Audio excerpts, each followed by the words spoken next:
Can you send money from your Afterpay account to your bank account? Today we are going to talk about if you can transfer money from your Afterpay account to your bank account. Well, what actually is Afterpay is Afterpay is actually a platform which allows you to buy now and pay later things. So you can actually buy things now and pay later for those things. However, this is not like a bank or it doesn't contain money. The money that you have or you use at Afterpay is actually directed to you from your bank account. You've actually connected your bank account in the form of credit or debit card, which are actually being charged from your bank account to pay on Afterpay.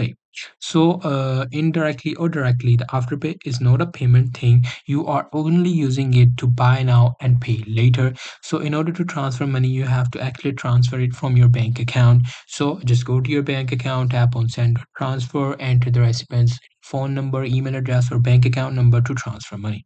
So, that's pretty much it. That's how you guys can do it. Hope you guys find this video helpful.